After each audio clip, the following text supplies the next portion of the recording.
Very good morning to everybody. My hearty warm welcome to all speakers and also to audience. It describes a culture and set of processes that bring development and operations team together. It allows organizations to deliver products at faster pace when compared to earlier traditional models. And DevOps is gaining popularity at a rapid rate. DevOps toolkit is considered as job of future.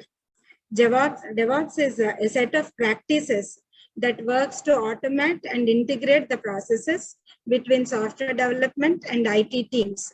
So they can build, test, and release software faster and with more reliability.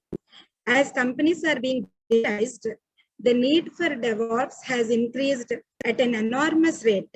In a recent Code in Game survey, which is conducted out of 15,000 developers and HR professionals as well, DevOps engineer topped the list as the most in-demand job title.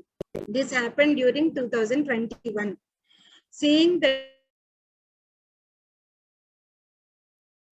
Itham University is organizing 3-day hands-on workshop to equip the students with concepts, principles, architecture, applications, and tools, along with sufficient hands-on practical exposure in the DevOps domain. This workshop primarily focuses on industry practices, which makes the students future-ready. The workshop is managed by hands-on DevOps architects with wide industry experience as resource persons. Now, I kindly request our principal and dean, Professor Vijay Shekhar sir, to give inaugural audience. Thank you, Professor Jayashree. Good morning, everyone. I congratulate the organizers for doing a workshop at DevOps. Out of respect for my position, they have asked me to give this introductory invitation or welcome, or whatever you want to call this. But I had to say something intelligent. So last night I sat down and read about 5 minutes. So that's exactly the time that I have these days to learn something new. And so I will entertain you with my ignorance. So please feel free to have a laugh at me at a later point, right? So the way I read, like Professor Jayashree just mentioned, that DevOps is described as a culture, a philosophy. Whenever I read those terms, first I think, is it a religion? That's the type of feeling I get. But of course, most of the time when there is a absence of scientific method, that's when you start using these words. So that means clearly, those of you who are young in the sense of who are still willing to learn, not by age, there is an opportunity to do a lot of research, clarify in terms of coming up with proper method. After all, once we reach a stage where we have sufficient number of parameters we understand, put it in a machine learning algorithm, and these days we have enough tools to get the job done. So I suppose DevOps is still an art at this point, which is quite interesting. So anyway, what I understood from that 5-minute reading or so is, I don't know how many of you get these WhatsApp videos these days. So I saw an interesting video recently. Many times, many people forward the same video where there is a man who, cooks something, right? Basically, this person will start boiling potatoes and then wait for the potatoes to boil, and then take out the potatoes and basically cut them and things like that, and then so on and so forth, right? Then that is followed by a couple of minutes of video of a women doing the same work, but in a very different way, and then basically while the potatoes are getting boiled, basically the woman is doing something else, parallelly. And you can clearly see the men's approach is basically the waterfall model, I believe. I don't know much about waterfall model either, but my son told me recently it's a linear model, so I'm assuming it's something like that. And what women follow is DevOps. I mean, there is a theory that women can do multitasking and men cannot. Let the cognitive scientists decide whether that's really true or not. But culturally, certainly that may be true. So my understanding is DevOps is basically, how women basically efficiently do very well in the kitchen, whereas men fail at it, perhaps because of lack of experience more than anything else. So anyway, it reminds me of many similar things. So for example, people talk a lot about design thinking these days, and design thinking is essentially a concept, something to do with how you solve a problem considering all the parameters. Civil engineers actually use similar concepts in their project management.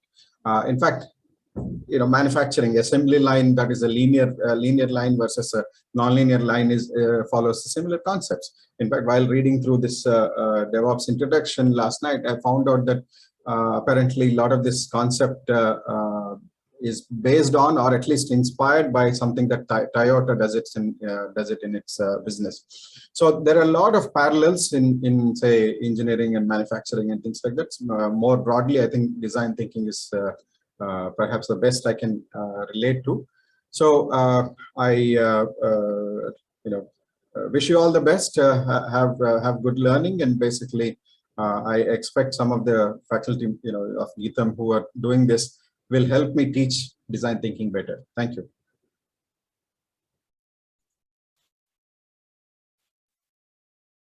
Thank you very much, sir.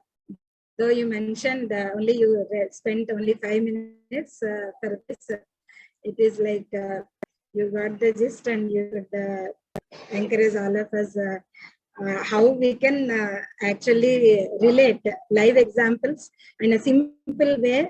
You illustrated that with day-to-day example. Thank you very much, sir, for that.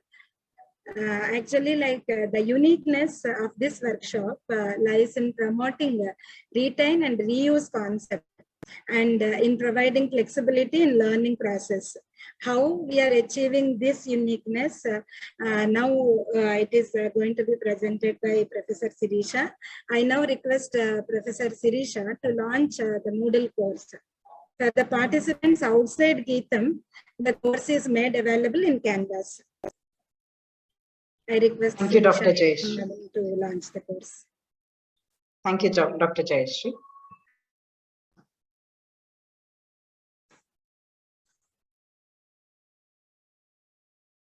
Ma'am, you are on mute, ma'am.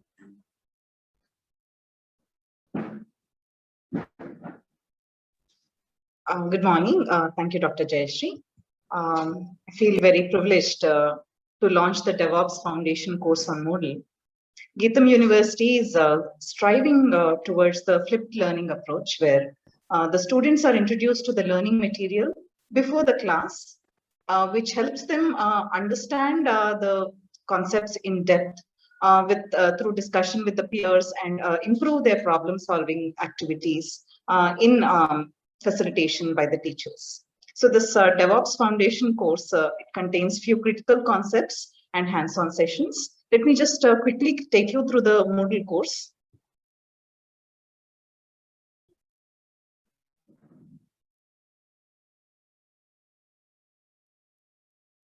I hope the screen is now available to you. So if you click on the dashboard on the left side,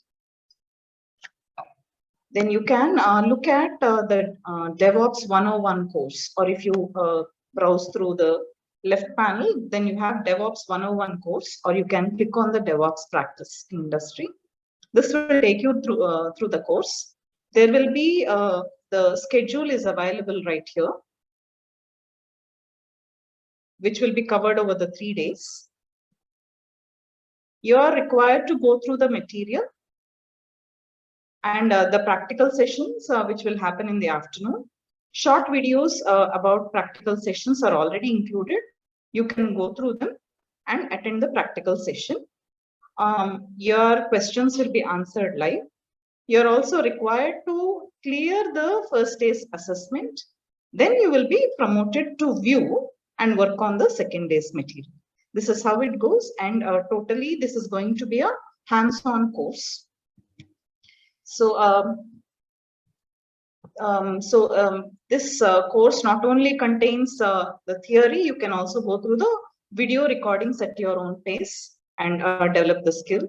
So in the end, the participants are required to take the assessment and get certified.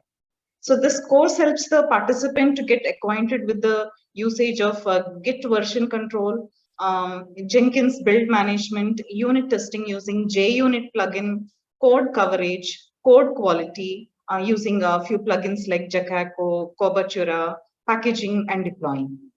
This course also covers how to make build pipeline using Jenkins. So I hope all the participants derive maximum benefit from the workshop and equip themselves ready for the future DevOps opportunities. So happy learning to all of you. Thank you for the opportunity. Thank you very much, ma'am. Now, some of the students are messaging me that they are not having Moodle accounts. Please don't worry. Some of them received and some of them did not receive. This is what I'm getting messages. I will look into that. Please don't get worried about it. Now it is like it is giving me immense happiness that I'm introducing our speakers. Our day one speaker is PC Reddy Garu. He is working currently as an IT architect. Prior to this, sir worked for Wipro for more than 20 years.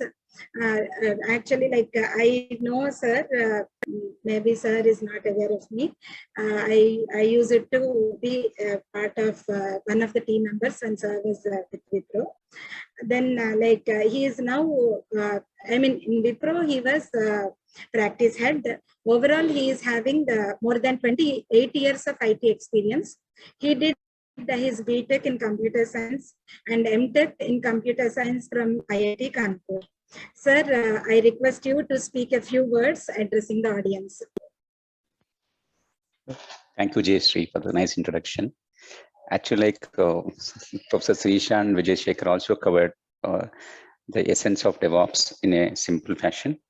So to the young engineering aspirants, okay, I just say, I have only one word to say. See, there are a lot of methodologies and things that you need to adopt to become a good engineer. But one thing I learned from my experience is you need to work as much as you can in teams, in the sense like not in Microsoft Teams or anything. Okay, as a team, you should work so that working together gives you much more things. Okay, the retaining of your knowledge, okay, communication skills, so many things it gives you. My one advice for the engineering graduates is, as much as you can, you please work in teams. Okay, that gives you happiness and good learning. I wish you all the success.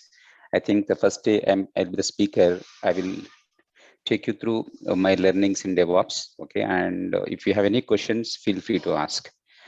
Thank you, Dr. Jayashree. Thank you, sir. Thank you very much. I also request all audience really to make use of industry experts' experience by asking very good questions, because this is the platform where we can get the practical exposure. I request or encourage students to make use of such expertise. Now I am requesting day two speaker. Let me introduce day two speaker. He is Mr. A. Srinivasa Rao Garu. Sir is working as a cloud and DevOps solutions architect. He has more than 23 years of IT experience.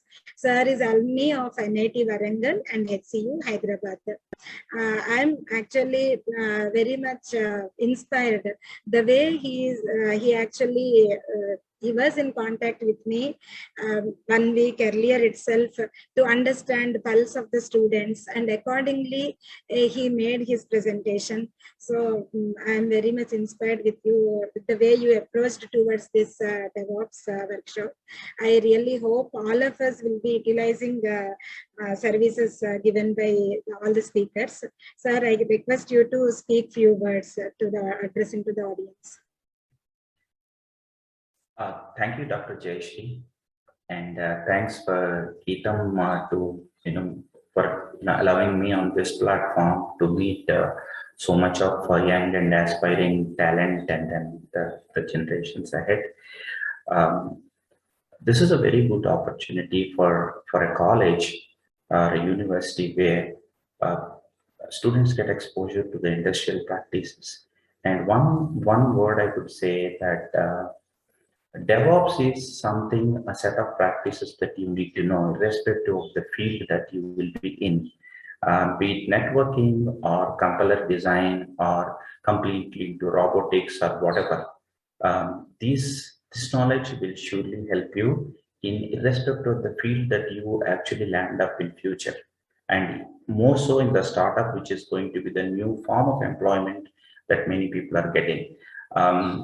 Appreciate Geetham faculty for hosting something like this, so they get the early flavor of what is actually happening. That's about it, and more so I'll talk tomorrow. Thanks again, Dr. Jayesh.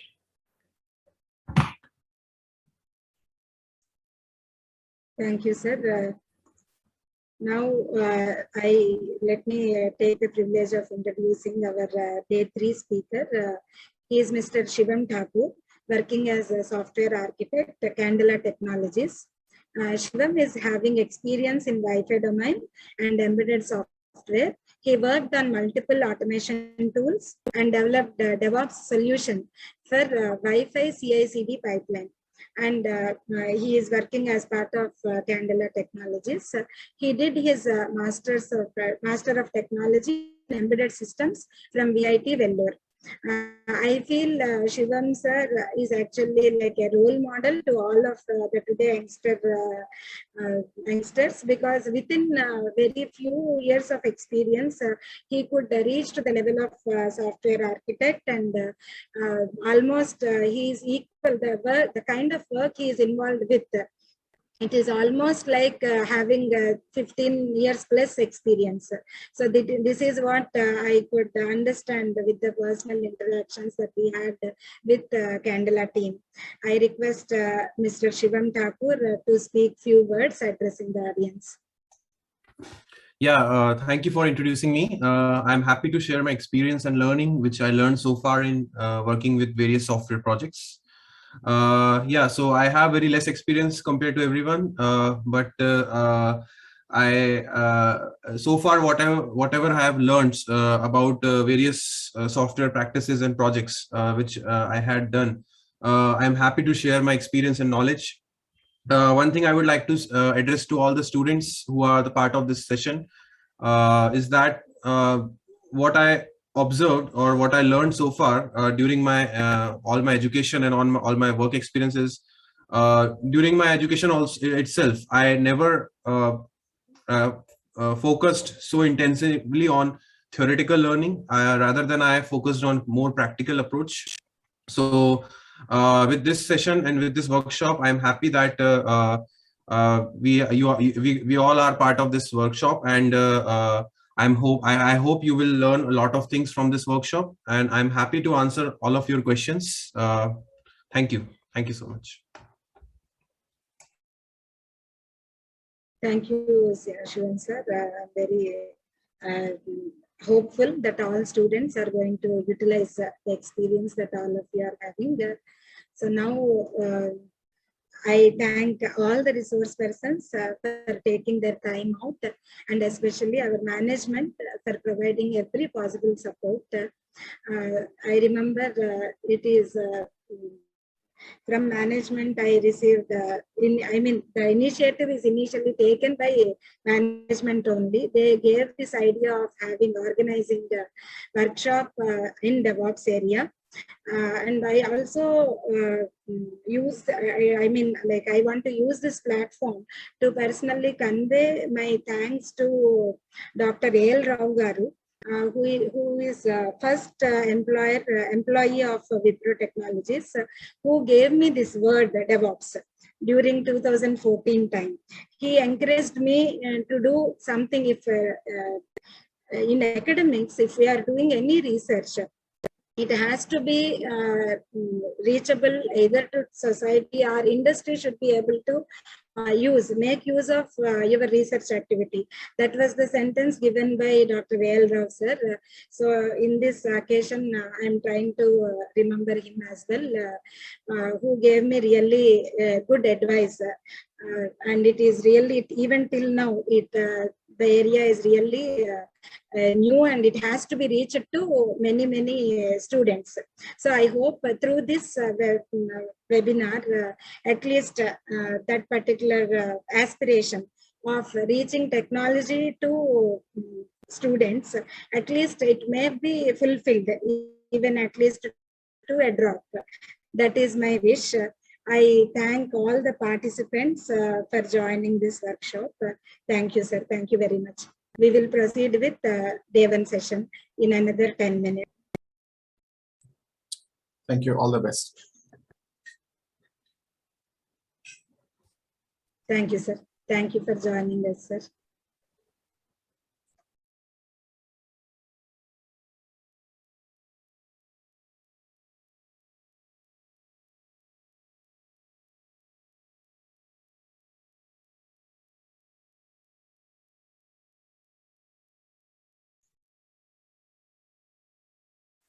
Sir, PC Reddy, sir, we will be starting this class by 10 o'clock, sir, exactly. Okay, ma'am.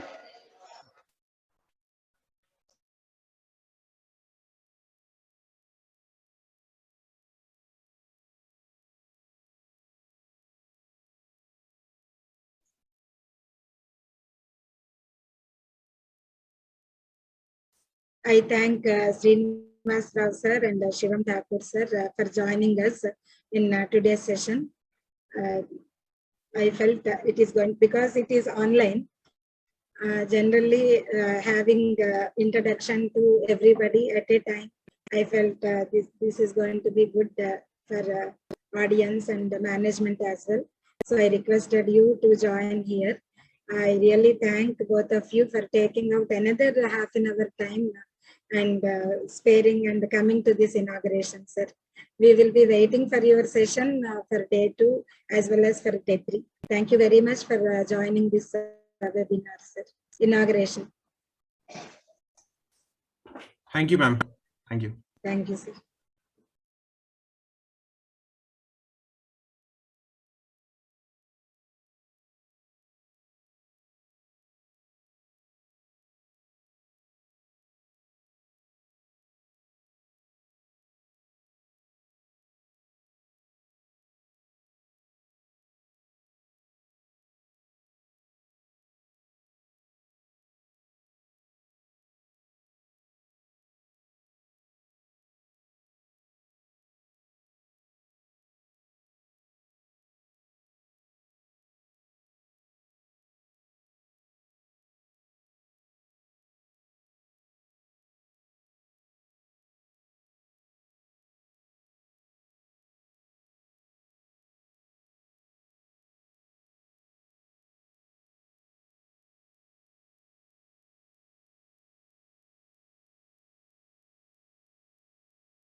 We are going to start the session in another 4 minutes.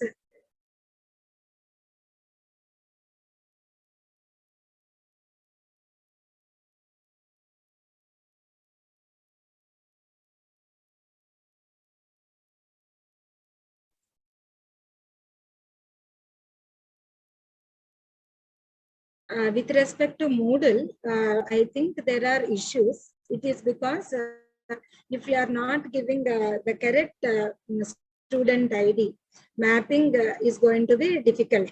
So what I'm going to do now is, anyway, we are going to launch the Moodle thing at 2 o'clock. So meanwhile, I'm going to send a Google Form link to all of you so that you can provide the exact Moodle, I mean, exact student ID. So your registration ID has to be provided. So that will be, we can resolve the issue of registering into Moodle in that way. So I request all the students to have little patience. When I send my Google form, you can fill your student ID and send it back to me. Hope this addresses the issue. For others, for who are having outside Geetham students, the Canvas course is going to be launched. You are going to get, by 2 o'clock, you are going to get your mail regarding Canvas.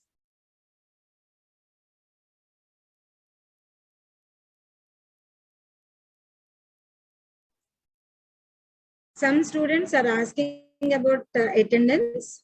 Please don't worry regarding the attendance. We are going to have all the recordings of your student IDs because you are going to log into Moodle during the afternoon. As per your login time and all, we are going to take care of the attendance. Please do not worry. We will be in touch with your AMCs and respective class teachers as well, and we are going to provide the attendance.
I welcome all of you for our day 1 session. Let me just give the list of topics that are going to be presented by PC Reddy sir during today's class. Overall DevOps architecture, build, code, test, deploy, release, and understanding of continuous integration, continuous delivery, continuous deployment, version control, build management, creating test infrastructure using Docker, code review. These are the topics that are going to be covered in today's session. Sir, please, I give the dais to you. Please carry on with the today's class, sir. Thank you, Dr. Jayashree. Thanks to Geetham and welcome all the engineering students for this 3-day workshop. Hope you'll have a great time. Okay, and if you have any doubts or any questions, either you can ask in the chat or in the direct. I don't know the mode of communication, but we'll try to answer all the questions as much as possible. But I don't know, I'm not sure, okay, whether is it possible to cover all in very detailed fashion, but hopefully I will not rush. Okay, I just go with the pace that I can and see whether we can cover all the topics. Okay. So the agenda for today's session is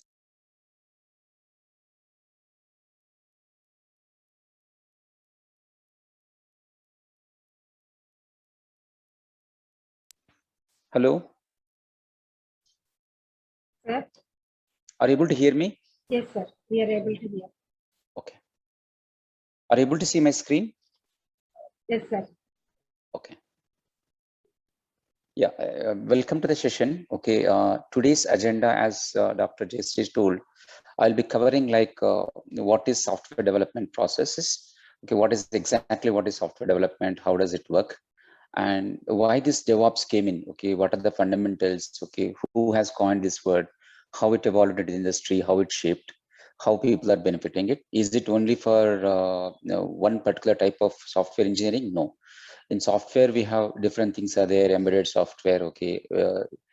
Enterprise applications we have, okay, web applications, okay, anything that you name it, okay, any industry that you talk about, today's software is there. In anything that you do, DevOps can be looked at it and implemented in those projects. It is not limited to web applications, or it's not limited to mobile apps or anything. It can be it can go to any kind of an enterprise applications or embedded applications or any devices. The DevOps engineering can be used.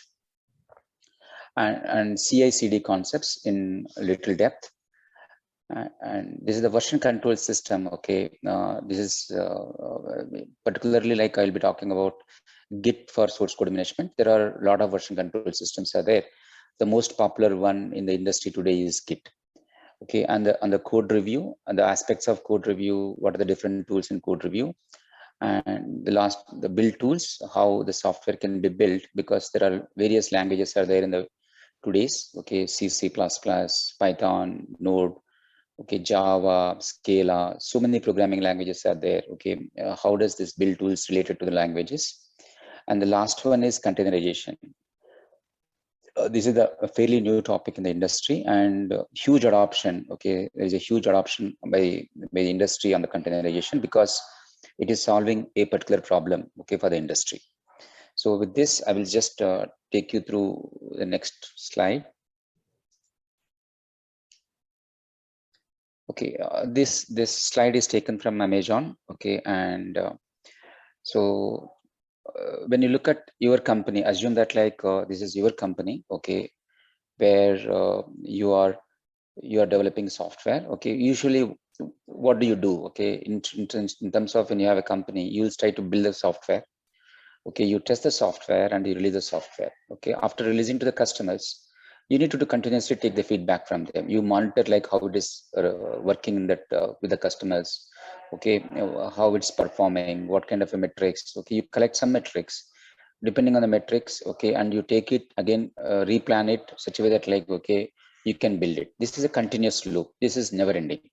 Okay, even as you would be seeing it. Okay, you would be using Android phones. Okay, every year or every 6 months, there will be a new version of Android, or the phones will be keep changing. There is a complete pipeline goes. Okay, they just build, test, deploy, and again take the feedback and improve on it. This is a continuous cycle. Is there a way that this can be implemented in a nice fashion, or everybody can able to understand and make use of better? That is the thought process for DevOps engineering. In this cycle, if you look at like this delivery pipeline is called development one, the feedback loop and the monitoring one is operations one. Okay, so this development and this operations together is called DevOps. Okay, DevOps word is coined by Patrick DeBois first time in 2009. Okay, and he's people call him as father of DevOps, and he has worked on these DevOps principles. As he says, it's a culture. Okay, it is not like anything step-by-step approach or anything. It's a culture, like how we need to adopt it for our development processes. Okay, for example, like I don't some recently, like I spoke to one of the UPS aspirant. Okay, the IAS aspirant. Okay, he got to 51 rank. Okay, and he says in that like studying should be a sibling studying. Okay, what does it mean? Sibling studying means like you study as if you are explaining to someone else. Okay, so if that kind of a study that if you do, okay, it is easy to get into any exam that you want to crack it. That's kind of a shift in studying. Okay, that is its principle that like, yeah, that will help. Similarly for software, okay, software is it's not a small program or a 10-line program or 50-line program. Today the softwares are very complex. Okay, it runs to millions lines of code. Okay, and it could be the source code could have size of 160 GB of source code will be there, only the source code, not the compiled one. Especially for Android, the source code size, okay, it could be close to 120 to 160 GB, depending on the component that you use. So depending on that, the complexity of the software is very huge, and the number of people need to work on a software project, it's not like the 20 people, 30 people. Some other projects, people work 900 people. In some projects, 10,000 people. For your scale, for Android platform, not Android applications, Android platform, today the total community size is 25,000 people. So in that complexity, 25,000 people need to work together, okay, in different time zones, okay, and not in single office. They need to have some kind of a platform or a collaboration platform where they can work together. So that is nothing but DevOps. For the success of these open source projects, for the success of Linux, or for the success of several things, okay, people came up with different tools and glued together, okay, and they made it as a platform so that people can work together, different time regions, different things, okay, and so that they can produce what they want to produce in their lifetime. So that is nothing but a DevOps in my view. Okay, so when we, especially in software, okay, this it's not like a civil engineering or mechanical engineering where it is there for ages and it's matured. Okay, a lot of effort went into those fields, and software is fairly new. It's close to maybe 1960 or 1970 it started. Okay, it doesn't have such much age this thing to go through and to develop these processes in a very detailed fashion. So it is still evolving, and there's a lot of scope, as Dr. Jayashree said and Dr. El Rao said. Yeah, this subject by itself is very vast. Okay, and every area, okay, has a deeper scope and to go through and to realize the benefits of it. So with this, I will take you to the next slide. Okay, what is DevOps? So DevOps, as I said, this word is coined by Patrick DeVos, okay, in 2009. Okay, and it is taken from development, DEV, and ops from operations. So this is called DevOps. Basically, like earlier, there used to be two teams for any software. Would be many teams also. Usually, like development team and operations team. Okay, especially for software, this thing. So these two used to work in different silos and used to have a lot of problems, okay, in terms of making the product stabilized or making the services to be available to the user community or to the customers. There used to be a lot of problems. Sometimes what happens, used to be one nice word. Development teams will say it is working in my environment. Operation teams will say it's not working in my environment. So that environment itself was a big thing, okay, because somebody says maybe in so for engineering students also, no, they will say, yeah, the same program in my lab it used to work. Today in the exam it is not working. So there could be some mistake or something, but the environment doesn't cause anything. So this kind of things, they just want to eliminate it. It's not reduced.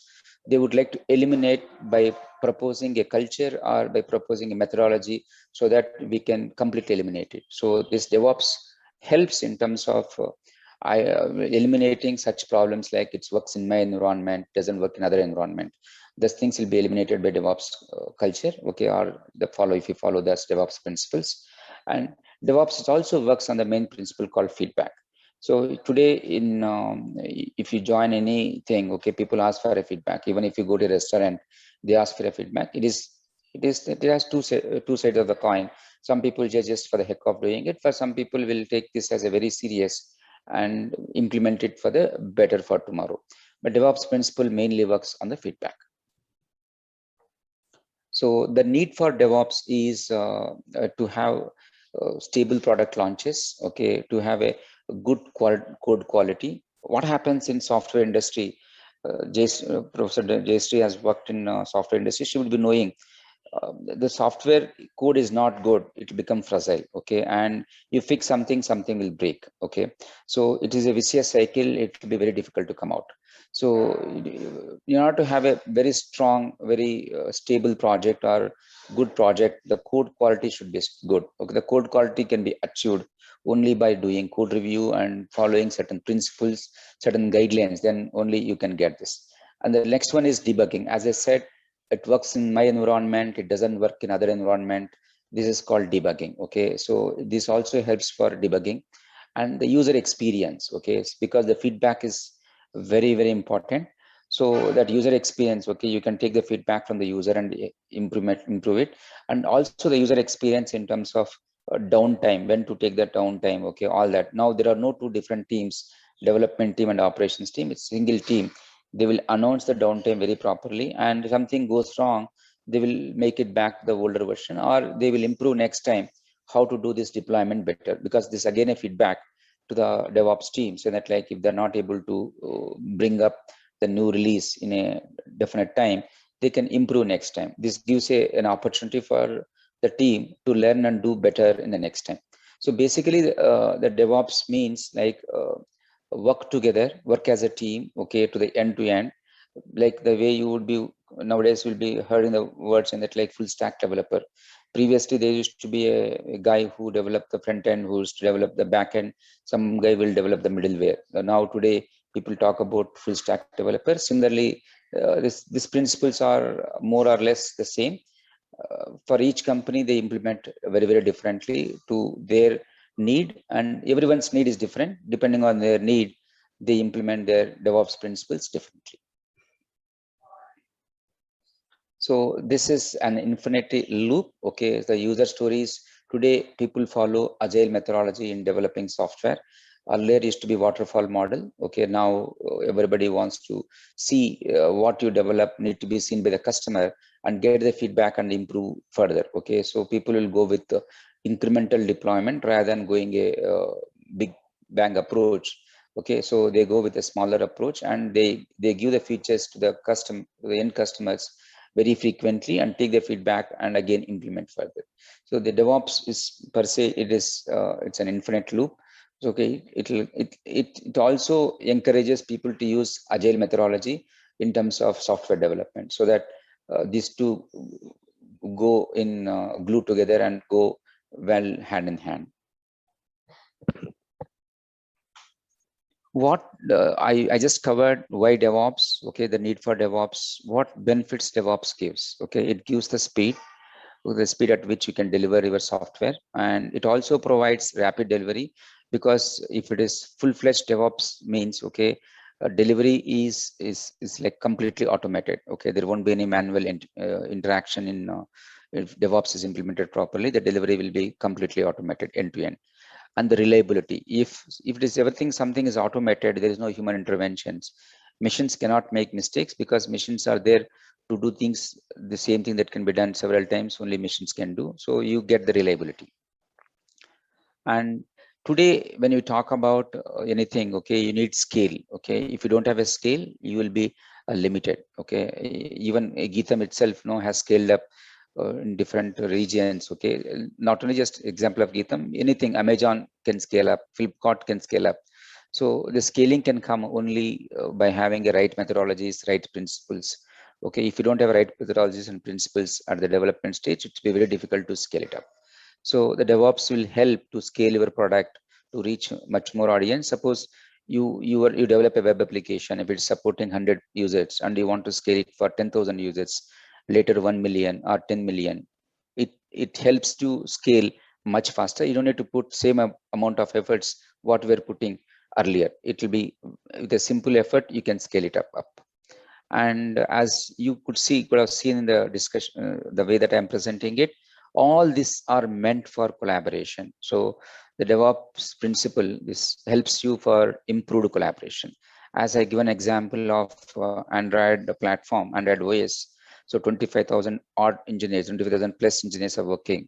So without a proper, because they're not having a one single roof to work on it. Okay, they'll not be working from one place. It's a open source OS, and we are all using the open source in our mobiles. We are not seeing many much issues. So this is happening only through DevOps, and that is also, if you have a good collaboration, you can do extremely good software development. So all these tools are meant to provide a collaboration platform. So these are the tools. Okay, these are the not the complete list of tools. So it will be very difficult for anyone to present all the tools of DevOps tools in one single slide. It's a very few sample that I'm representing here. Okay, for the code, people use Git, okay, Jira, and Confluence. Okay, there are a lot more are there. Okay, IBM RTC, SVN, so many things are there for code, source code management. Okay, it's not IDEs per se. Okay, in DevOps, they will not talk about IDEs such as VS Code or Eclipse. They don't talk about those because those are all end user likingness. Okay, so it is not a principle. The end user who likes what, Emacs, somebody likes it, somebody likes VI, somebody likes Notepad++. Okay, depending on that, they use it. Other than IDEs and the editors. Okay, rest all DevOps has tools for each one. For the code, there are different tools are there. For planning, there are different tools are there. Okay, for deploy, okay, there are different tools are there. For operate, there are different tools are there. For monitoring, different tools are there. For releasing, okay, this is called orchestrations tools. Okay, the release or orchestration tools, Jenkins and CodeShip. Some people get confused. Jenkins is DevOps. No. Jenkins is one of the tool in DevOps. Okay, Jenkins doesn't mean that it's DevOps. You know DevOps. Okay, the Jenkins is kind of an orchestration tool. This Jenkins usually tries to connect all these entities together as one. So if you really implement one thing, okay, Jenkins will work like an orchestration tool. So for example, like if you have OS, the operating system is the one that manages all your device hardware. Okay, similar to that, Jenkins can manage all this tool chain together and give an orchestration. So that the release, this also does release, this does several other things, the CodeShip.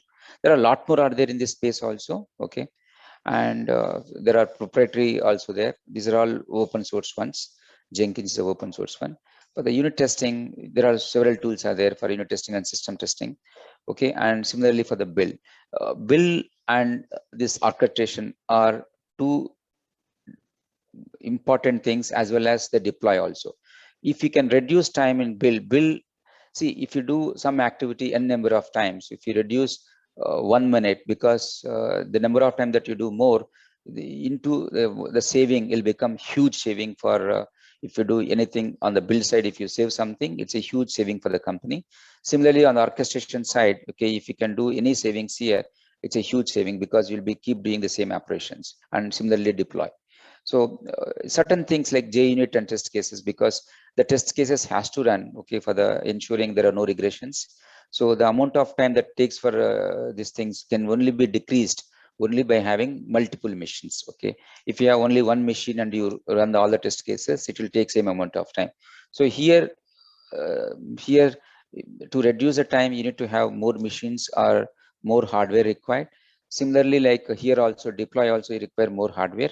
But in case of a build and in case of the release process, just not only the hardware, you need to apply some kind of a algorithms or some kind of a methodology or some kind of a thinking to reduce time. Okay, this comes only by experience or by looking at people who has done that industry, attending some seminars, going through some videos in YouTube or somewhere, so that like you can learn what are the different ways that people reduce time in this build and release. So these are the DevOps tools. Give me 1 minute. Just let me drink water. Jayashree, is the phase okay or? Yes, sir. Perfectly fine, sir.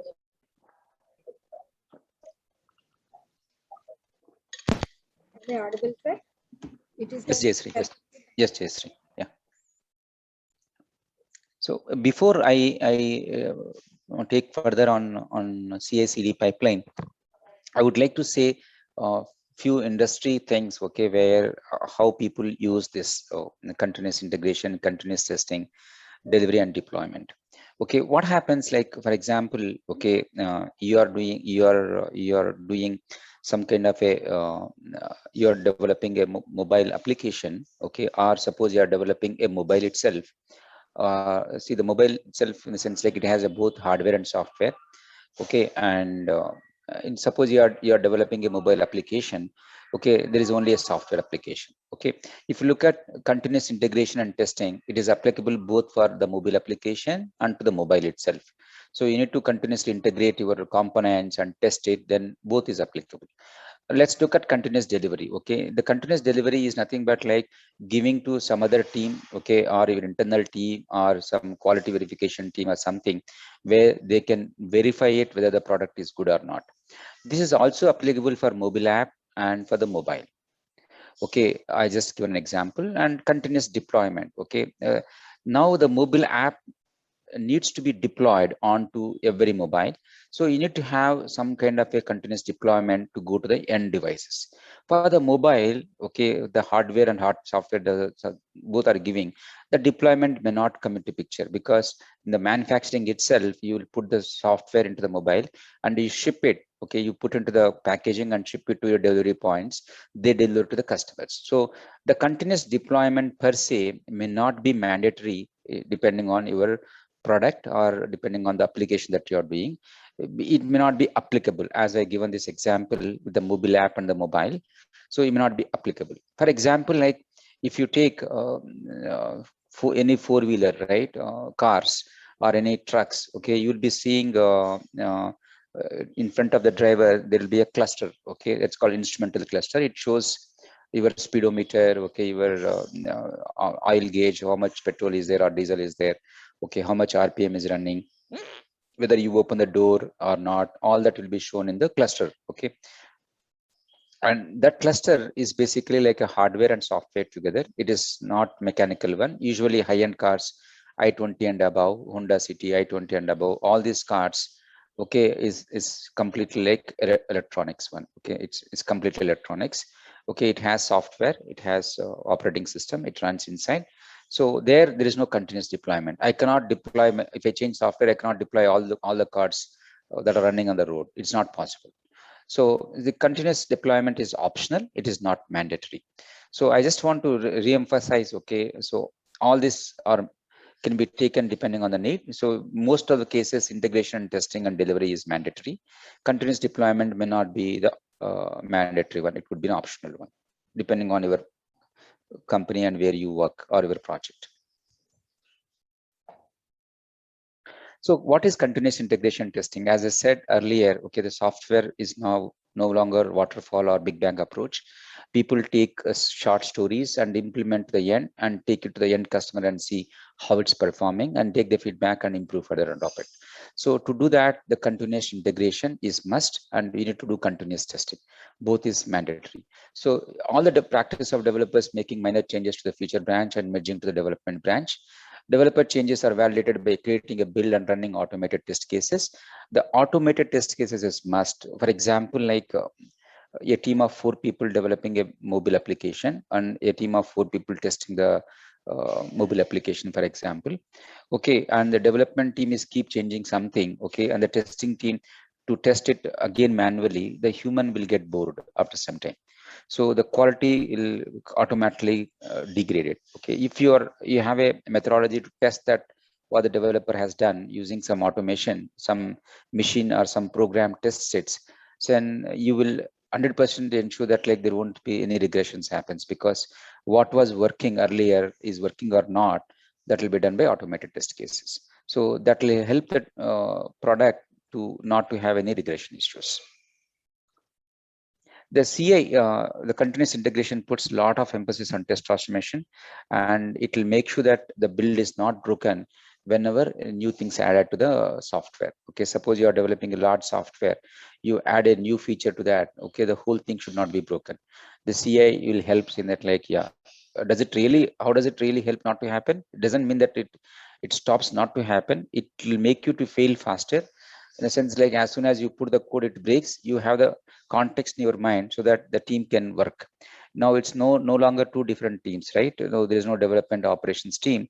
Single team is working on it. Suppose I change something, I checked in, and immediately if I get a feedback in that, like, yeah, you have broken the earlier what was working is now not working, I'll have the context in my what I was working. Now I can fix it. Suppose if there is a gap of 3 days or 5 days, okay, what I was working, I will forget, and getting into the context will take time. That leads to productivity loss. So with this way, when you fail faster, okay, you will definitely improve, okay, next time. So that's the intention of the emphasis of continuous integration and testing. The continuous delivery is just an extension to the continuous integration, and it will usually deploy all the software to the testing development environment after a successful build, and both developers and testers can test this thing on this one. And generally, like the continuous delivery is configured at a frequency basis. Usually either it could be nightly or it could be weekly, or depending on the business requirements, this continuous delivery. So it depends on the company to company. Okay, so maybe Facebook may be doing every day night. Okay, some companies, okay, they may do every week once. Okay, in our company we do every day nightly. We do continuous delivery and test it. Okay, because we develop the company that I work for is called Visteon Corporation. We are into automobile space, where we develop for the vehicles, okay, the instrumental cluster as well as the infotainment.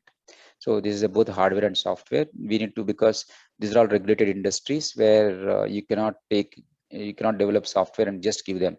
There will be a lot of authorities will ensure whether the safety standards are followed or not, okay, both in hardware and software. So for that not to fail, you need to have your delivery mechanism strictly. So we follow nightly.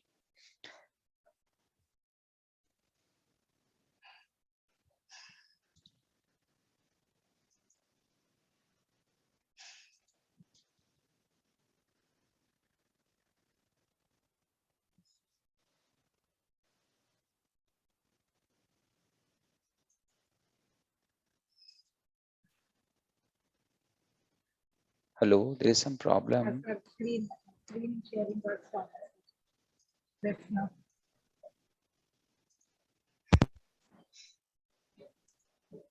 Sir, screen sharing got stopped just now, sir. Okay, okay, ma'am.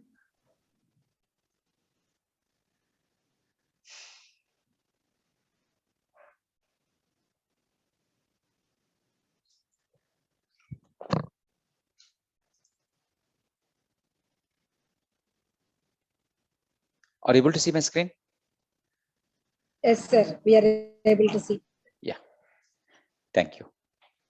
So this is the CA and CD flow. Okay, this is the code. Okay, and you change the related code and checked into the version control system.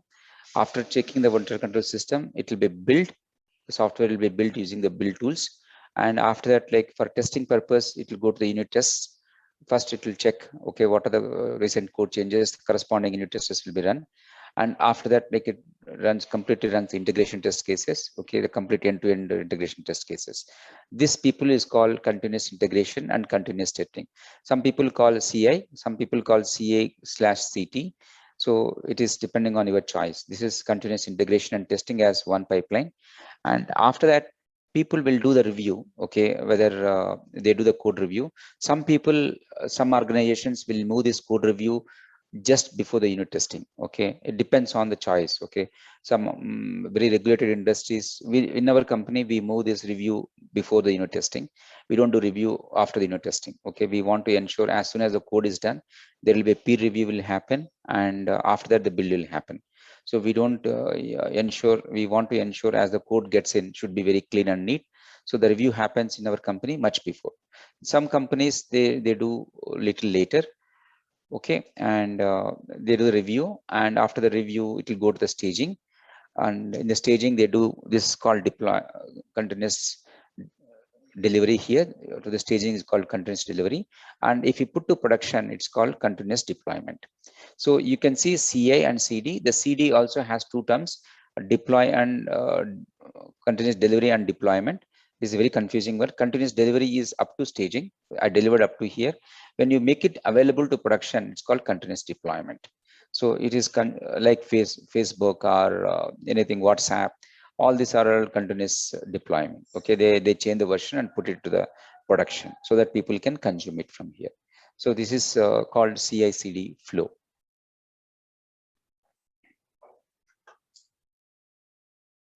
Any questions or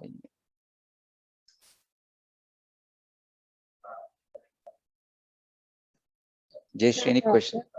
One of the participants asked, what is Kubernetes? That is what is one question from one of the participants. Yeah, that will be answered as part of the last one, containerization, Jayashree. Okay. Yeah. Okay. Any other questions are there, Jayashree? As of now, no questions, sir. Okay. Here, the programming language related, one of the students is asking which programming language is used. It's a good question. Okay. There is no programming language for DevOps. Okay, it's a kind of a methodology or a practice or a culture. Okay, as you could have seen, okay, in this DevOps tools, okay, you need to integrate with various things. Okay, so the main thing was Jenkins. Here, people use Groovy. Okay, in Jenkins they use a language called Groovy. Okay, you can use even Python. Any other languages you can use if you want. And this is the major one where you need to have some language. Other ones, whatever they say the commands. Okay, Git, they have their own commands you need to use. Docker, they have their own commands you have to use. Whichever that you choose, you have to have. But in case of a here also Jenkins, okay, Groovy is a language, programming language, and there is some Python also you can use it. But Jenkins only you require a language, either Python or Groovy, both you can use. And here is the build tool. Student is asking, what is Docker? Okay, Docker will be covered as part of Kubernetes. Docker will be covered as part of the last one, madam. The containerization, both will be covered there. Yes, it is there later part of the session. Yes, later part of the session. And towards the build tool chain, okay, there are a lot of tools. Again, here there is no particular language or anything. If you are on embedded side or if you're on C++ side, there is something called modern CMake. Okay, the recently has been introduced. CMake was there. Now there's something called modern CMake. 2019 they released it, and it's fairly recent. That also generates something called Ninja, Ninja. CMake is a meta tool. It generates something called Ninja. Okay, and that is used by Android OS for faster builds, especially for C++ code. So there you require some kind of a programming skill. Okay, per se, there is no programming languages are required here. Regarding Docker and Kubernetes, I will cover it later down the session. I'll cover these two. Sir, there is another question. Sir, what is your choice, whether all the questions should be answered at the end, or you can take it during the middle of the class? No, anything is fine, madam. The thing is, if they have some question, no, I will change the way that I present it. Okay. Okay, so I have the question. Yeah. The question from Dr. Praveen Kumar, sir. In the CD flow, you have displayed testing as a different cycle, where the entire model of DevOps is integrated, I suppose. Can you spot on it? I missed few words, ma'am. Yeah.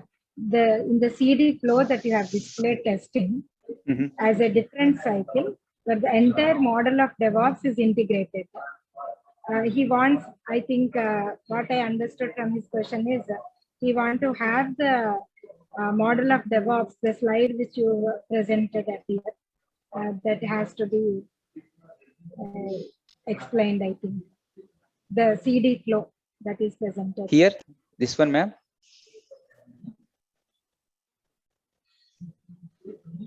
Hello.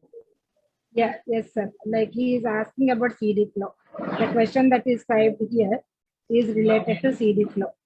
Okay.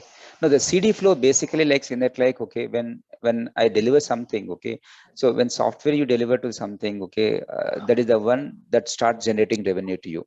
So how do you control your CD pipeline? Okay, if you don't control your CD pipeline, you may get into incur in losses also, okay, because your CD pipeline is not strong enough. Okay, you deliver something, customers raise bugs, okay, the company has to pay back them. So especially for banking or a lot more, okay, it is not just not for something, it is for everything. Okay, the CD pipeline, people take the review as serious, okay, in continuous delivery. So in some companies like our company, where we are regulated industry, where we deal with humans safety, okay, the review will be there here and the review will be there here also. So the review portion, because for example banking or something, okay, where they do the review at the last, okay, the devil ensures in that, like whether it is going perfectly or not. And after that they put into a staging where it is kind of a similar to production. There will be a limited people, okay, who knows they'll have access to the staging environment where they test everything, okay, before they move to production. This is kind of a like a precursor, in the sense like I do test everything here and put it to production, because it is as similar to production exactly. It's a replica of stage production, and all will be available here. Once they're comfortable, they'll just give it to production. So that way what happens, the CD pipeline will ensure, saying that like, yeah, I have a strong strong approach is there, okay, before I deliver something to the customer, okay, I'm ensuring my processes are safeguarding me. Otherwise what happens is you may incur into a lot of issues, and down the line that will be very difficult for them, okay, to recover the losses, also to say something. That was the reason in CD the staging is critical and the review is critical. So the review is very difficult word to say whether we should follow in CD.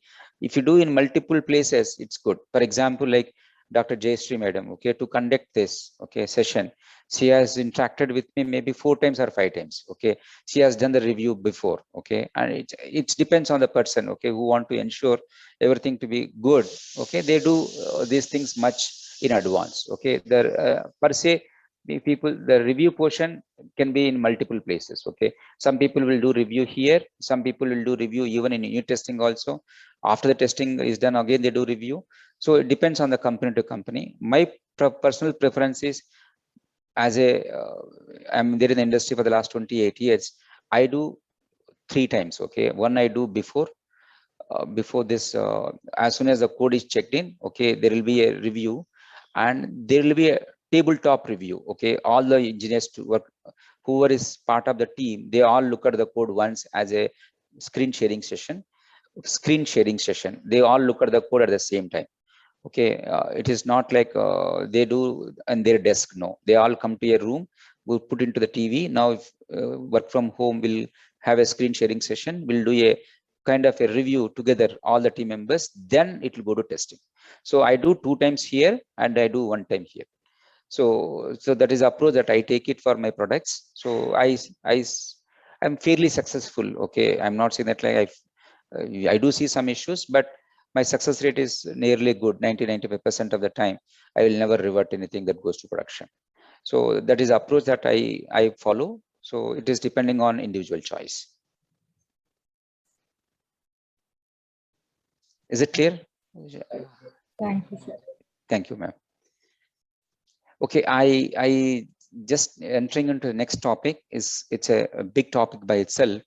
Okay, a source code management. Okay, before I say source code means the code that you can see. Okay, the code that you cannot see is called binary code. Okay, for example, your libraries, for example, your exes, okay, those are all called binary codes. Source code means the human can see, and he can do a diff between 2 entities. Okay, suppose you change a code something, okay, and you can diff between these two, and what is changed, what is the difference, how much is added, how many lines added, which are the lines added, which are the lines deleted, which are the lines modified, which are the new lines that are added. So all these are all required. This is called source code management. This tool provides a kind of a version control system, okay, where you can do a diff between what you have done compared to the previous one. For example, like you have images like this, right? Okay, these are not version control system. These are called assets. Okay, today there are 2 kinds of tools are there. One is for source code management, another is called binary code management. So source code management, we have tools like Git, Gerrit, okay, SVN, okay, a lot of things are there. For binary code management, we have Artifactory, Nexus, okay, so several things are there. In the case of a binary code management, you can't do a diff between two entities, okay, because you cannot figure out what has been changed. Suppose I have an image like this, I change something, blue color, if I change it, I will not know what exactly I changed it. Unless and until you use SVGs or something else to represent images. There are different notations today. You can represent images. Okay, there is something called SVG. Okay, scalable vector graphics, where you can write like a program, it generates a picture. Okay, but that's very difficult to do it. A lot of people go with MS Paint or Adobe tools where they generate the images. You cannot find this difference between them. This is called assets. Okay, the software assets will be stored in binary code management. Those are all different tool chain. That is not part of today's session, but that is also important to know what it is. Okay, so this is a version control system. Okay, it helps you to do source code management. It also solves the problem of version control systems. Okay, what is version control? Version control is also known as source control. Is a practice, is it allows you to do all the tracking, okay, managing changes of software. What are the changes? Basically, like if you had a problem, you may change certain lines. Suppose you may add new lines, or you may delete something existing one. Okay, these are the major three things that you do for any software. So this version control system, visually it gives you what you added, what you deleted, okay, what you modified, so that you can look at it and see if any bug happens, any debugging happens, it helps you. Every modification, and also it also ensures that who has modified, okay, which engineer who is modified, okay, and what time you modified. So all that information is given by the version control system. The importance of SCM is like it is basically like it helps you to do track modification to the source code. It also helps in that, like, okay, if suppose I change something, okay, someone else is changed on the same thing, okay, and we need to merge together, okay, because sometimes you require both changes should go into the same file. Okay, two people are working on the same file, okay, we need to do some merging. So this SCM tool provides a capability for merging the source code of the same file between two people. Okay, they can work together and they can merge it and they can produce one thing. You can know which are the ones that need to come from whom, and so that you can visually do some kind of a source code matching. Sir, It's also there is a question regarding tools, sir. One student is asking, do we install these tools in local system or in AWS? That is what a student is asking. I'll cover it, madam. That's a big question. I will cover it in the last. Okay. Okay. Yeah, I'll cover it in the last. As while I'm going through, I'll cover that question. Thank you, Jayesh. SCM is also called a synonym for version control system. There are a lot of tools available in the market. Git, Perforce, okay, ClearCase, Subversion. So many things are available, but the most predominant one is Git actually. Okay. So what are the problems solved by the SCM? Okay, the tracking. It helps you to tracking traceability. Okay, who has contributed, okay, who is the engineer who contributed for this source code. This is the traceability, and it supports branching and merging as a collaboration platform. It also helps in parallel development. I'll give you an example in the next slide. Okay, what is called parallel development, and it also provides an ability to undo the changes. Okay, suppose you made some changes, you want to revert back to the previous stage. Okay, you don't need to do delete and everything. It will give you a provision to go back to the previous state very easily. Okay, and it also provides parallel development and testing of new existing code bases. This person is Linus Torvalds. Okay, and he is the author. Okay, and maybe I also say that, like, he is the guy who really made forward the open source community. Okay, and he has done a tremendous work in software field, and he was not liking any tool that was there that time for version control system, and he felt all these version control systems had some issues. Okay, he felt in that, like, I need to have something that solves my problem. So he created Git, and he has done a you can in YouTube you can look at Git presentation by Linus Torvalds, and he takes you to a different level. Okay, what was his thoughts? Okay, why this tool was not, other tools were not supporting. Okay, all that was addressed by his problem, and he created this tool. Okay, and the beauty of this tool is it's called a distributed version control system. I would like to emphasize on this distributed version control system.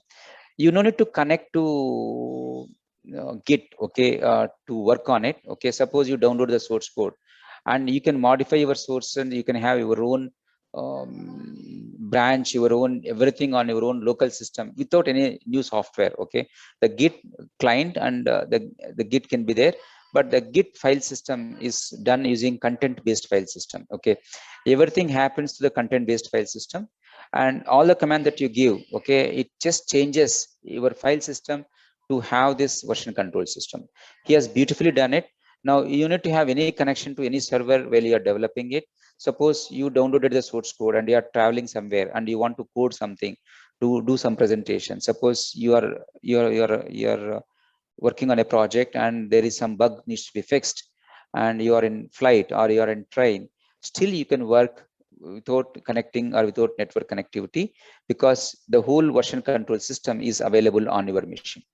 It's a very lightweight, and he has done beautiful work on this. And if you go deeper, okay, you need to read about content-based file system, SHA. A lot more things are there on the concepts. Okay, he has done everything with a simple software using a file system.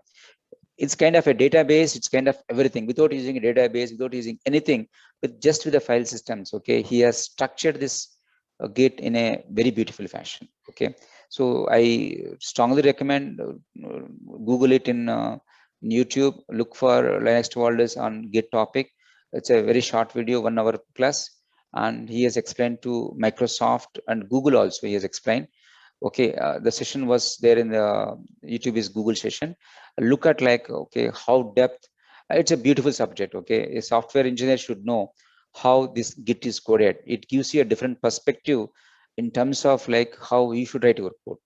It's a great piece of work done by Linus Torvalds. Okay, and Git offers flexibility, it offers security, it offers performance. So it gives huge performance. Okay, compared to any other SCMs. Okay, source control management system, and it has inbuilt security mechanism. Once you go through the video, you will know how he designed the security as inbuilt as part of the product itself. And the flexibility we'll see in terms of looking at the commands, how simple he made the commands to be available for the developer community. So I think in this afternoon session, Dr. Jayashree Madam will be covering all these commands. So you have git clone, git pull, fetch, checkout, commit, upstream, downstream, merge, push, remote. So each ones are different commands for the developers. I would like to focus on the main one, okay, upstream and downstream one. Okay, because you will not be using this in your college, but this is mostly applicable in industry where you are working with different teams. Okay, for example, if I am developing a project using Android, okay, Android OS, if I'm developing something, I'm modifying something in the Android code. I take Android 9 and I'm modifying some pieces of the Android to suit to my device and change something. Down the line, okay, Google also working on the same Android 9 and they release Android 10. Okay, the upstream is changed. Now I am the downstream. Okay, I started working on 9. Now I need to take the Android 10 and merge it with mine. Okay, is that easy? Because it is, as I said, no, this is a 120 GB to 160 GB source code, millions lines of lakhs of number of files. So to do this merge from upstream to the local one, it's not easy. So with the tool like Git, that helps you to do take the source code from the top and merge it to the down one in a systematic and fail-proof fashion that supports this upstream and downstream. So I think in the afternoon, you will be covering all this. Okay, you will be knowing how to use these tools. So I just covered this upstream and downstream, where the importance of it.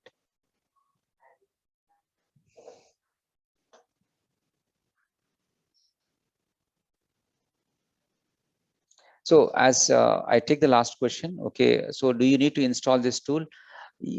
All these tools, some tools will be available as part of web. okay, in the organizations, because local installation and managing the local installation is a problem. Okay, it's like a last mile problem. Okay, for example, like you may be having in broadband at home, okay, and you'll be having a Wi-Fi, okay, at home. So it will work in your hall where the Wi-Fi is there, and it doesn't work in other bedrooms. Okay, so you have the last mile problem. Similarly, like in software industry also, larger teams, okay, and huge teams working on together, and everything. If you deploy on the in laptop and you want to manage it, it's not easy. Okay, installing all that. Okay, and some issue happens, and I want to upgrade something. Suppose like I want to change the version of something for all the users. Okay, suppose I have 25,000 users are there. If it's locally installed, it will be very difficult to change it, because I cannot send emails in that like, please upgrade your software, please upgrade your software. Even though there are remote tools to manage software upgrades, people still, even though the Windows shows upgrade your stuff, people will say no. Okay, so it will be very difficult. To avoid that, the industry is matured now, so most of the applications are web-based applications. It's all central-based applications. You usually, your browser will act like a client, so you'll have an URL where you type the URL, and you access the application and close it. And that gives you two advantages: no need to install on your machine, and second advantage is you can access from anywhere as long as you have network connectivity. That means even if your laptop is gone down, you can take other laptop and connect to the network and continue working. So it doesn't break you working, because it doesn't depend on your own local end machine. It depends on the organization tools that are made available to you 24/7. There will be a team working like similar to DevOps team. There will be a team, IT team will be working to ensure that like these applications are up and running all the time. So because of that, so most of the tools will not be installed on the end machine. Certain tools like the build tools, okay, per se, okay, that will be installed. The Jenkins will not be installed, okay, and majority of the tools will be used through web-based. Okay, very few tools like build tools, okay, and the Git need to be installed. So most of the tools they will try to make it available. Even in Git also, the main server will be available through browser only. The only that where you want to manage version control system locally by you, because of this distributed version control system, you will have a flexibility towards managing that in your local machine. For that, you need to install software on your local machine. Otherwise, it's not required.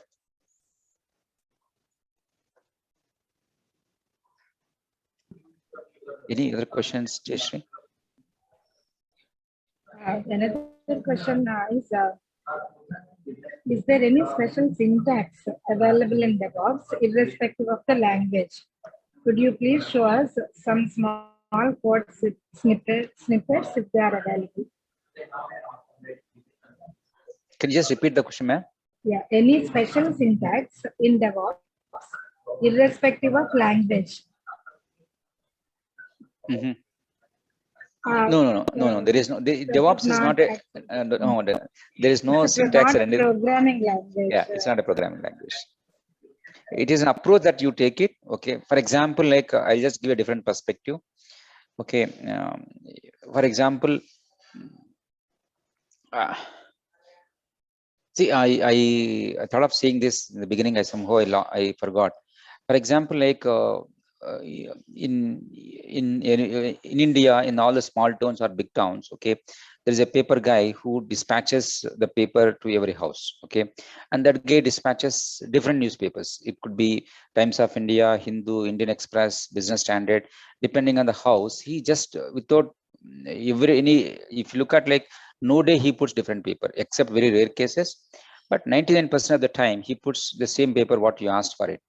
Okay, how does he puts? Okay, does he have an algorithm, or how does he work? Does he remember saying that like, yeah, as soon as he comes, there will be a beep that he has to put this? No, because these people over a period of time, they figured out a methodology of applying how they can dispatch this newspaper to different houses so perfectly without not even single mistake. Okay, these are all called by looking and learning, and these practices goes for a longer place time, and it gets into them thoroughly. Similarly, DevOps is also a similar one, where people faced problems. Okay, then in terms of software, this thing, they came up a principles or a methodology or a philosophy or a culture where you work together. Okay, then you will see benefits. So this is, people say that like, yeah, you need to work together to see the benefits. It is not a language per se, or it is not a framework, or it is not a library or something. No, it is just a philosophy, or it is just a culture where you need to practice this. So as the principal said in the beginning, okay, is it a religion? Okay, each religion has their own culture. Maybe a DevOps, maybe a software religion, okay, where people need to follow some kind of a culture, okay, so that like they tend to not to make mistakes. Actually, like it's very simple to say, the one who knows, the one who goes through the pain, they know the pain. Okay, the one who doesn't go through the pain, they will not know the pain. Okay, it's like this. Okay, somebody who goes through this COVID, he knows what is COVID. Okay, the guy who is not gone through the COVID, he will never know what is COVID. How does it really make the human suffers? Similarly, like it's unless and until an experience is experience. Okay, so going through the pain is called an experience for me. Okay, once you go through the pain couple of times, then you realize, okay, how best I can avoid this pain. So that's called an experience. It's DevOps nothing but, okay, how the pains of others, how can I translate into a meaningful entity and pass it to the next generation, so that they don't need to go through the pain again and again what I went through. That was the thought process by the father of DevOps. Like he felt in that, like, yeah, I should give back to the society what I went through. So that's what the reason he coined the DevOps word, and he formulated all these principles. You can go through. There is a video by in Cloudbeast Jenkins. Okay, there is a webcast. This radio is there by the father of DevOps. Okay, where he talks about why did he figured out this. Okay, what was the intention for him to figure out this DevOps engineering. Okay, and today, as Dr. Jayashree Madam told, this is the most coined word, and the number of jobs also on DevOps is high. It doesn't mean that like you should not learn any other languages. Okay, you have to know other languages. Other skills are required. On top of it, this is an additional skill or additional thing that you should know to be a successful software developer, and it is for you, not for anyone else, to do your job better. Okay, to perform your job better in the industry. By knowing this, it will help you to do your work much better. Okay, so I will continue my session on. Should I give any break, Jayashree Madam? No, sir. You can. Okay. So the code review. Okay. You can continue, sir. Thank you, Jayashree. Thank you. Am I audible? This code review is Am I a big. audible, sir? Yes, madam. Yes. The code review is it's again, there are tools and there are methodologies. Okay, there are principles in code review. Okay, there's something called checklist. Okay, a lot more things goes in code review. So I'll talk about what is code review, what are the different tools of code review tools, what are the benefits that the code review brings in. Okay, so I will limit to this, and it is an approach that one has to have. Every company will have different way of doing code review. So code review is also called peer code review, is the act of consciously and systematically convening one's fellow programmers to check each other's code for mistakes, and has been repeatedly shown to accelerate and streamline the process of software development. It's basically like to streamline the process of development. Okay, it has two purposes it solves. Okay, one, it says in that like you can identify the issues much early before testing. Testing is an expensive operation because you have to use your write test cases, you have to perform testing. Okay, and you need to have resources, to human resources and hardware resources to perform this. But code review is just time and basically time, and you already have all the tools available. So the human code review has much more effective, and it streamlines the process. What it also gives an opportunity to learn each other. Okay, it gives a platform to learn each other. Somebody is doing a better coding, the guy who is not doing the coding, he can learn from that by looking at and following it. So that like it helps you like knowledge sharing, it helps you to build together. So it has inherent advantages of doing the code review together. Okay, and it is integral part of the DevOps cycle. So DevOps, as you could have seen that like, okay, in one place in CD it is there, review is there. In some places it will be there in different places, as I explained. In our company where I'm working, we do 3 places. So depending on the company to company, we do testing. The code review will happen in different places. So what basically the reviewers look for? They look for the design. Okay, are they following the design or not? Is the code implemented as per the design? Okay, whatever the design is specified, is it implemented or not? As per the requirements, is implemented or not? They also look at the naming conventions. Okay, are they using the naming conventions properly or not? Okay, so if the today people talk about, I don't know how many of you looked at Unix code. Okay. The Unix source code. If you look at Unix source code, it is written in C, C actually. Okay, and Ken Thompson has written that. And if you look at that source code in Unix, okay, without by looking at the code itself is like commented, in the sense like the code looks like a comments, as if we wrote in the story. So okay, it looks like an algorithm by itself, and you can easily by looking at the code itself, you can make out. No need to have any special human readable comments or anything. The way that they have written the code was that good actually. Okay, if you look at, there is a book called Maurice J. Mack by Operating Systems. Okay, if you look at the book, they have printed the source code as it is. Okay, and if you look at BSD code base of Unix, if you look at that piece that is printed in the Maurice J. Mack and this book, it will really match. Okay, so that like the way, if you are a really good programmer, you write the code such a way that like by looking at the code, you can make out. Okay, so the naming conventions are very important. Since all people cannot be as that good in coding, they also see that like, are there any comments are there? Okay, English comments where what is the purpose of this method, what is the purpose of this attribute, what is the purpose of this function arguments. Okay, and the comments. The complexity is the major one. These people also called as cyclomatic complexity. Cyclomatic complexity, nothing but the number of independent flow paths in the function or a method. Okay, how many different paths it has. So people prefer to have, some projects like prefer to have less than 10, less than a double digit number. The number of independent flow paths should not be not greater than 10. It should be less than 10. Some companies prefer 5. There is something called pure functions. Okay, some people say implement everything like a pure function. The function it doesn't do 2 jobs. The pure function means anytime whatever the input is passed, the output is predictable. Okay, so it doesn't have any state inside, no static methods are inside, nothing will be there. So all the methods, the majority of the methods should be a pure methods. It should have the proper defined input and predictable output, so that if you have pure methods are there, your unit testing will be much more easier. It will be very easy to write unit testing and easy to verify. If you have some state is defined inside the function, okay, suppose you have some counter you are managing inside a function to know how many times this function is called. So you to verify that will be very difficult. Okay, because you should know how many times you called. Okay, it is not a pure function. So like that, people look for the reviewers look for this. And does it come by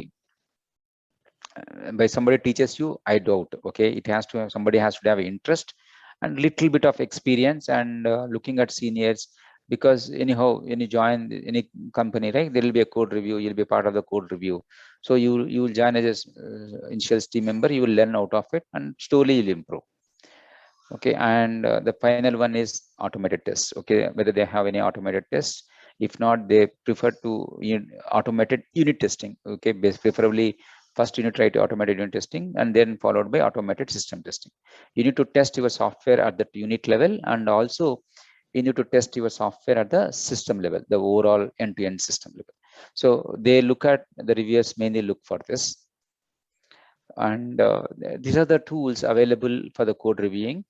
So today GitHub is a, don't look at the size of this hexagon. Okay, it doesn't mean anything, the size of the hexagon. Just put by this Microsoft PPT. Okay, I just entered this, it automatically shaped like this. There is nothing called GitLab is bigger or GitHub is bigger. No. Okay, GitHub is much more bigger. Now GitHub is acquired by Microsoft, and it is the largest open source platform to make the people to collaborate. It does also have code reviewing tool, and GitLab is again a predominant one, and the other one is Gerrit. Okay, this one is Gerrit, where the bird is there. This is Gerrit. This is developed by Android, and this is mainly meant for code review tool of Android. And it has as I said earlier, Android has 25,000 developers, and in order to support the code review for these 25,000 developers, okay, they need to have a platform. This GitLab and Gerrit couldn't solve their problem, so they developed on top of Git. They have taken the plain vanilla Git that Linus Torvalds developed. On top of Git, they have developed a code review tool called Gerrit. So the per se code review is not available from Linus Torvalds. It doesn't have a code review tool by Git. So GitLab and GitHub added code review tool on top of it. Similarly, Gerrit also has taken Git as a base, and they developed a code review tool on Gerrit. And it solved a different problem for because this is used for a project, okay, for Android project. But GitHub and GitLab is used for many things, because Android is different. Android is completely different. They had different processes to support that. They developed this Gerrit. Can't this be used for other projects? Yes, you can use it. There's no doubt about it. But you also need to look at why they developed this. At your stage, very difficult to explain. Okay, why the Gerrit came in? What is the purpose of for them to solve what problem they had? Because because each developer is from different company, open source, 25,000 developers, and they need to have a very strong mechanism in terms of the check-in and check-out process. So they want to have much more stringent thing when they accept the code from anyone else. So for that, this GitHub and GitLab was not supporting to their scale. So they developed this Gerrit. There is some other, lot of tools are there in code review. So these are all majorly open source one. And this gives you many aspects of for the developer, like to do the code review. You can even annotate it. Okay, suppose you want to, I am the reviewer of others code. Suppose Dr. Jayashree Madam has written a code, I am reviewing it. I can write comments in the tool itself, so that Dr. Jayashree Madam can see the comments and fix it. So it has mechanism to annotate the code and give the code comments, so that like you don't need to put in an Excel sheet, share it, and again look at the Excel sheet and do it. No, not required. You can put as part of the code itself. That is supported in Gerrit. So in the Gerrit, you can write the comments, okay, as along with the course code, so that like the actual author can see and correct himself, okay, or herself, okay, what the comments has given by the code reviewer. Why code review? The code review brings consistency in design and implementation. Okay, it also looks for when multiple eyes are looking at something, it automatically comes the optimization for better performance, and it provides collaboration. Okay, so you can share your knowledge. Okay, it's a continuous learning. Code review can be considered as a continuous learning within the engineering community or in the project, so that like you can learn together. Okay, and it also provides it gives an for you want to be an architect, or you want to give an estimate for software development. By participating in code review, you'll be, if you're a good code reviewer, your software estimates will be much more better than anyone else.